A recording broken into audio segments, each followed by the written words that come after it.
Hi guys, this is Lex from Megaherz, and you are listening to the Dan Chan Show.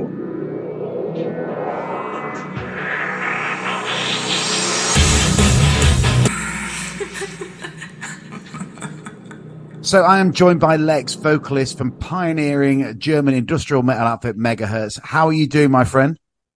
I'm fine, thanks. Thanks a lot. And you? I'm very well, thanks for asking. So you're here, well, not just because we want to have a chat about good old German industrial metal, but the fact that you're bringing out your brand new album. Now, let me make sure I say this correctly. In Teufels Namen? In Teufels Namen. Teufels Namen. On August 11th. It's not long away now. Now, what's the build-up been like, and how excited are you for having this record out? Well, we are all very excited because it was a long time when our last album was released. About 5 years. When was that? When was that? Is it 5 years ago now? Yeah, it was 5 years ago. Well, we had a little bad time, like the COVID era. Everybody suffered from that. Of course. And so our plans were a little bit delayed. Yeah, of course. We planned to come out on 21 with a new album and a new tour. And so now we're here in 23, and we are very excited about our new album and our complete new tour, our first tour after a long time with Combichrist. Combichrist. We'll get into that in a bit. I'm going to ask you a few questions about that later. But let's go back to the album. The album was, so we say the album was completed in 21, or have you had that extra time to perfect it and play around with it and make it the best yet? No, we didn't write any song in the time of COVID. No, right. That's not correct. One song was written in that time, Der König der Dummen. Yeah. This is the only song of this time. I personally couldn't write any line in that time because I was blocked. I was so shocked in that time. I thought, why should I write a song if I can't perform them on stage? It was a really stupid time and a very hard time for us. I can imagine. And so last year in 22, we played our first concerts on festivals in the summer, and it was really a wake-up call. And this was the time when we started to writing new songs, and we know, all right, now it feels right to make a new album, to write new songs, and to come out again. Yeah. Now, talking of the album, one of you said, I'm not sure it was you or one of the guys, said that this album is this is to quote you guys, is an album full of dark themes and strong emotions. We delve into the abyss of human nature, and the result is songs that powerfully and uncompromisingly unleash an energy that will sweep you away. Explain that. Was that you that said that, or was it one of the other guys? You can't remember. Well, it's. I think it's a good description because, we had very dark times in the last years, and so we become very cynical and a lot of self-criticism, a lot of accusation about others and the behavior of the people in general, and these thoughts and emotions were packed in this album. It's, but I would say I am also, I would say I have enough, self-criticism and a lot of humor, to make it on an irony way, sometimes you have to laugh about all this shit. Then you can get by with it. I think Absolutely. You can get over it.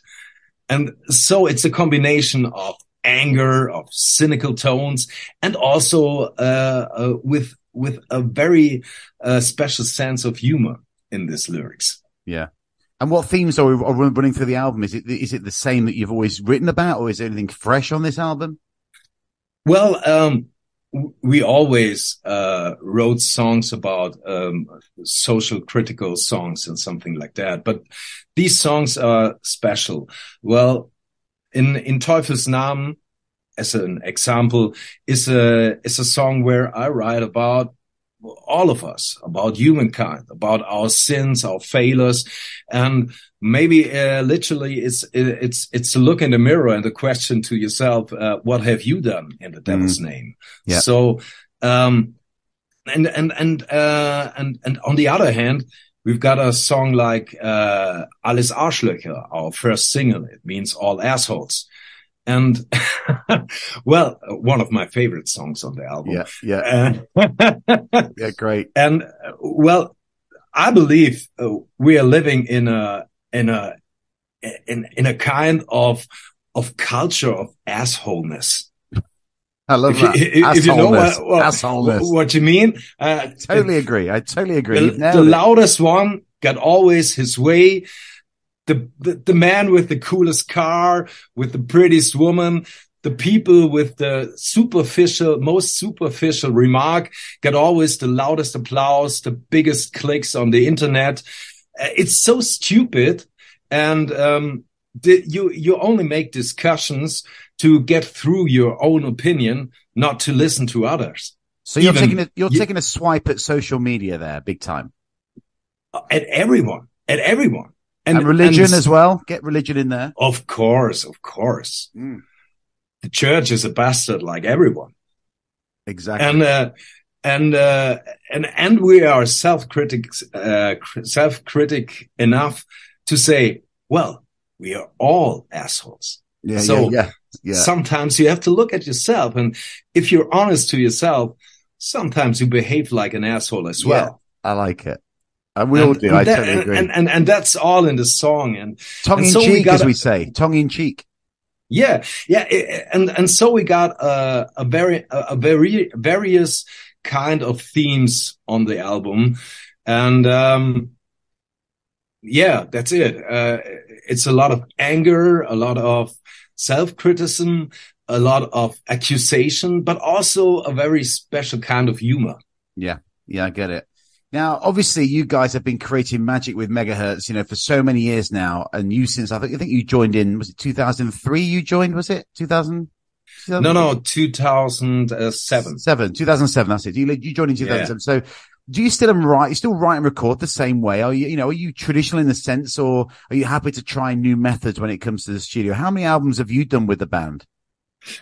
Let me count. I am in since Heuchler. Es got Heuchler, Götterdämmerung, Zombieland, Erdwärts, Komet. This is my 6th album. So how have you seen it evolve, and how has the technology and things with the band move forward, and in the industry as well? How have you noticed things change over the years? Well, a little bit, yes, of course, because Christian Bystrom, XD, our guitarist, and he's the composer and also the producer of the band. When we started mixing or recording Heuchler, my first album with the band, we stayed in his bedroom. Right. He got a little room in his bedroom where we recorded all the sessions to the album. Right. And he had his regie in the living room downstairs. And so we screamed after every session, "Do you got it?" And he screamed upstairs, "All right, it's okay." Yeah, I like it. Brilliant. And this was working on Heuchler, and now he's got a really professional studio in his cellar of his own house, and it's very beautiful. It's with the biggest machines that's nothing I can say about it. Then you have to ask Christian, because I'm not the producer and I don't know a shit about all these machines to record an album, but he's very professional, and the sound also evolved from album to album. I think Komet was one of the best sounding Megaherz albums ever. And so I hope the new one as well, because Henning mixed it as well, like Komet album. And he's a real good fit for it. Yeah, yeah. Now, going back to that, you joined in 2007 and you were carrying the baton for a band that was formed in 1993 and there's no founding members left in the band. Is that strange to think, or is there so much water under the bridge now that you don't think about it? You know, I believe there's been something like 20 members in Megaherz over 30 years. That's pretty special as the fact that you're carrying this thing forward. Does that ever cross your mind? No, because when I came to the band, I didn't even know that. Well, all the founders of the band, maybe, I think, 2 or 3 of them left the band after a half year. Right. Yeah. Yeah. And XT and Wenz, also Christian Beistron and, Werner Wenninger, they are still in the band and they formed with Alex Wieselski and Noel Pix. Yeah. The first generation of Megaherz. Yeah, yeah. They wrote the songs to the first albums. And so, it's not correct. Well, it's correct if you say the founders aren't in the band anymore. Yeah. But XT, Christian Beistron, is the architect of the sound of Megaherz. Yeah. He wrote from the beginning every song from Megaherz. Mm-hmm. Yeah. Almost every song. Almost every song. He wrote it together with Noel Pix in the beginning. And then after, with Herzwerk 2, he was the main composer of all songs. Yeah. I mean, before you joined the band, you know, was it hard to get the gig? How did you get the gig? And were you a fan of the band before? I followed the band a little bit. I knew the band. I knew the song Miststück, of course. And it was very funny, the circumstance I joined the band because, and very dramatic because, the former singer, Matthias was singer of the 5th album. He left the band on a very strange way, in a very strange way. I don't want to discuss this, but, overnight, I've got a phone call from XD. He saw my face on the TV because I had a song on TV at that time. Okay. And what was that? Can you just briefly saw tell us me about and what was the song on the TV? What was your path? Well, it was a song to the Big Brother show. Yeah. Right. I see. I sang a song to the Big Brother song and it was very famous for a few months in the television. Right. It was sent there every time and, but that's a whole another story. Yeah, it doesn't matter. Yeah. And XD saw me there and in his situation, he left his singer overnight and he had one show in Moscow, one show in 2 weeks. And, I knew he said it to me that it was a really crucial time and a really bad time for him because, the singer left the band, and it didn't look very, very well at that time. And, he stated to me, all right, this will be our last gig, but I want to play it. I want to play in Moscow. I never played in Moscow. Come on. I want to make this gig. Do you want to join us for this only one gig? Only one show? Come on, join us. And I said, okay, well, when did you get the opportunity to play in Moscow? Yeah. So it's okay. Yeah. And I only knew Miststück from them. And so I had to, I got 2 rehearsals and, we played, I think 17 or 18 songs. And this was really crazy. We flew to Moscow to this special show. And in this times, it was, I think, 2005 before I joined the band, 2005. Yeah. I think this time was this concert. And, in this time, Megaherz was really famous in Russia and in America as well, because another fun fact, in this time, Napster was very popular. And, a song from Megaherz, it's called, what was it? I can't remember the name of the song. It doesn't matter. One song of Megaherz was released on Napster under Rammstein. Right. Yeah. And every Rammstein fan thought, well, there's a new Rammstein song. We have to listen to it. And then they found out, oh, that's not Rammstein. That's Megaherz. What's that band? And so there was a big spot on the band. Do you know what? I didn't know. I think I'm a part of that crowd. I think I was one of those guys, at the time. Okay. Seriously. Cool.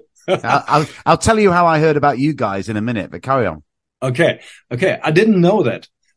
And so I thought, okay, right, we have a little concert in Moscow, and that's okay. So we came to London, and at first we've got an interview on Moscow MTV, and I said, what? Where I am here? And then there was a show, I think it was the Tochka Club, a really famous club at that time. I don't know if it still exists, but it was a huge club. I think 2,000 people, something like that. It was full crowded, and we had to start the show 20 minutes earlier because the crowd were so loud and wanted to hear us that we have to start earlier. And when I entered the stage, it was like, well, okay, this time, I think Marilyn Manson got this every evening. Yeah. But it was my first gig with this band, and I thought it will be the last gig because that was the idea. This will be our last gig. Yeah. And so everyone on stage got this special energy. All right, this will be our last gig. So we burned the stage, and the audience was incredible. This was really a outstanding experience. And so after the show, a lot of funny things went on, but I don't want to mention it. And after that show, I didn't see XT for about a few months. And after a few months, he called me and said, well, that was really a great experience. Do you want to join the band? Let's have a restart. Nice. And this was the time when we started to work on Heuchler.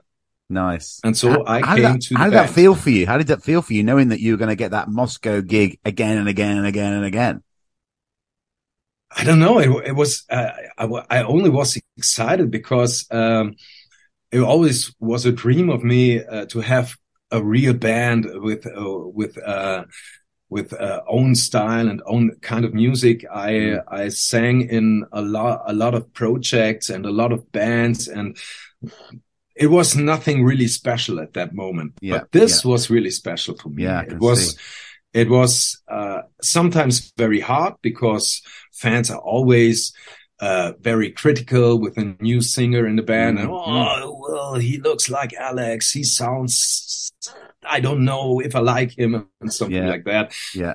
But that's okay. A lot of people love the new style and love the new albums. And so you have to go on.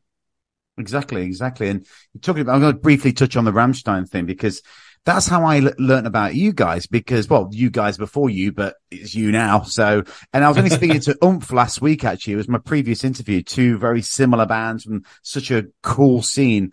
Yes, and it was Rammstein I first, got into back in mid-90s.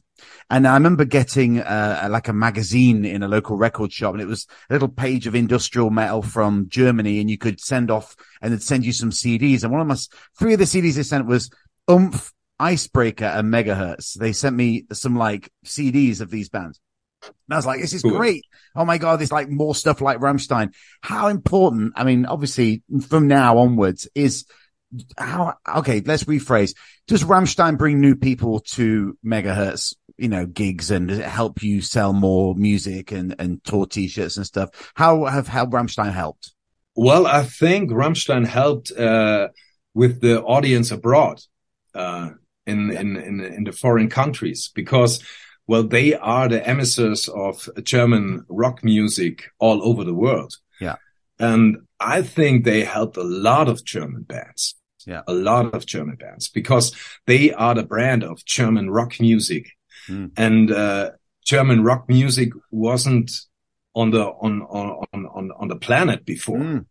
maybe Scorpions. Scorpions Yeah, I mean, was you a got really German famous language, band. German language rock music Yes. is completely different to say, Genau. you know, the Because Scorpions. yes, Rammstein was the first German speaking metal band all over the world. Exactly. And everybody on the world knows them. Mm. And so it was a really good help for us. But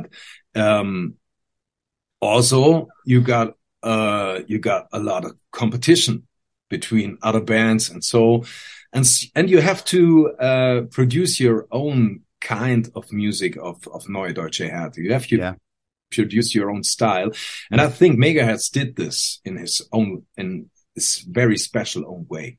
Yeah, I mentioned this to the guys, but I didn't actually I didn't really get an answer out of them for the same question. But what does NDH stand for? Can you tell me what it means to say an English guy like me? Well, it was, because it's a more historical phrase, I think, because I knew it from Christian. He founded this kind of sound with Megaherz, with his songs and with Noel Pix in the beginning of the band. And he said to me, it was a really new vibe, to bring, sounds like Kraftwerk and like Clawfinger and like Rage Against the Machine, all together with German words. That describes it. And the phrase Neue Deutsche Härte was a counterpart to the 80s pop music in Germany, the Neue Deutsche Welle. Right. Okay. That's it was a little bit hilarious phrase we used in the beginning time. Neue Deutsche Härte against Neue Deutsche Welle. Yeah, I see. That answered a few questions for me. So, studio sorted. What's happening tour-wise? I see you going on an awesome tour with Combichrist. I'm going to be down at the Barcelona show, so I'll be looking forward to meeting you for a beer at that one. So, what's really, happening? Really cool. So, what's happening with that tour? That's an amazing gig. I remember seeing Combichrist, ironically, with Rammstein many years ago when they supported Rammstein. What tour was it? It was many years ago, mid 2000s. And so you got that gig. That's really cool. What's happening for the rest of the cycle? Are you doing festivals? What's happening for next year? And the rest of the world, of course. Yes. Well, at first we are enjoying this tour. It's incredible. It's the biggest tour I've ever done with Megaherz. 22 shows and only 3 off days. That will be for a singer. That's really hard. That's hard work for you. Okay. Yeah. For me, it will be. Can I ask really, how you really prepare hard for that? How do you prepare for only having 3 days off as a vocalist? I am gladly. I've got a very good technique with singing. Without technique, you're dead. You're totally dead. Sure. After 3 or 4 shows, you're dead. Yeah. No other way. I had that experience in the beginning of Megaherz, because I were on stage, I think 10 or 20 years, only rock and roll. Yeah, I'm the biggest singer in the world. Nothing can compare with me. Yeah, I'm the greatest. And then Christian said to me, no, you've got to learn something. I bring you a coach. I say, hey, you're stupid. That's not okay. Yeah. But it was great. I had a few years, very good vocal coach, and he learned me, he coached me in that way that I can challenge such tours. Right. Without it, I would probably, I would be dead after 3 or 4 nights. Do you take it easy? Do you have a few drinks? Do you just relax after a show? I mean, what is the situation with Combichrist? Is it a joint headliner? Who's on first? Who's on second? What's the situation? Well, actually, I don't know. We are co-headlining. I don't know. Maybe one night on. Maybe on German shows we are the headliner, and on abroad they are the headliner, because they are more famous abroad than us. Yeah. But I don't know. We will see. I think every band got the same playtime. Mm-hmm, that's good. And so I think the package is really good for the people, because Combichrist and Megaherz, it's a perfect fit. I love the music, and they are more electronic like us. And we are more I think, let me say it in this way. I think we are the angry child of them. Yeah. For sure.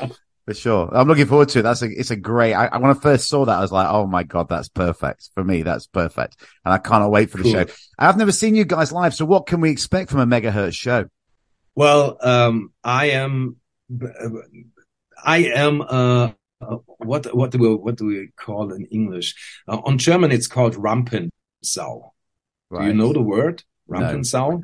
No. It means it's a person who always wants to stay near to the audience, as near as possible. Okay. And I always want to feel the energy. I'm very communicating guy with the audience, and cool.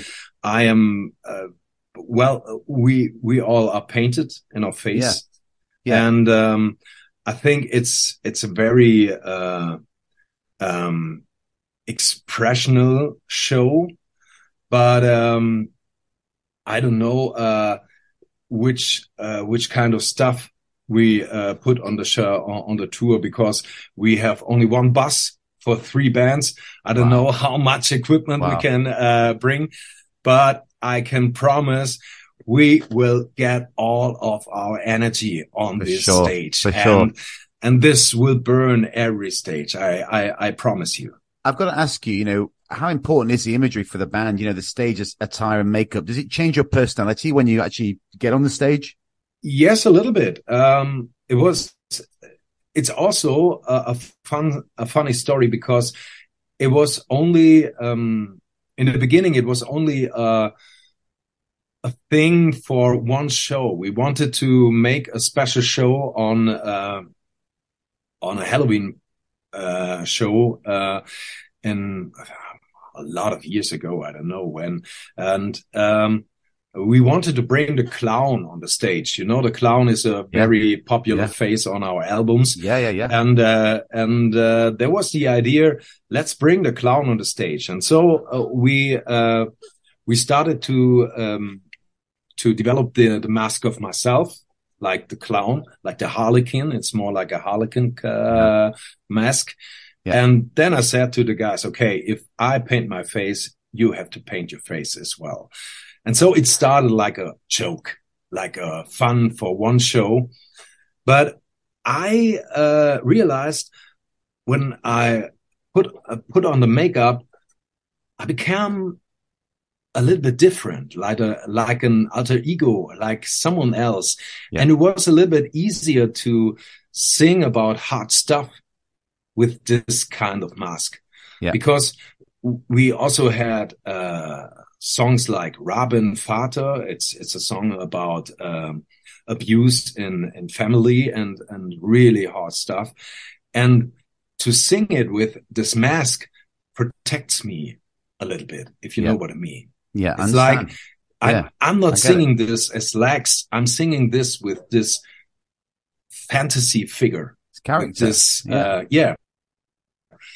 and it's a little bit like theater. It's like you're going in another role. Yeah. And I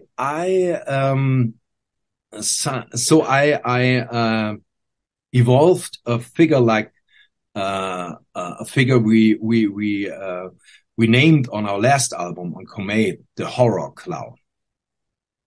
And so I put like faces like this, and it's a little bit creepy, of course. Also funny and rocking, and this.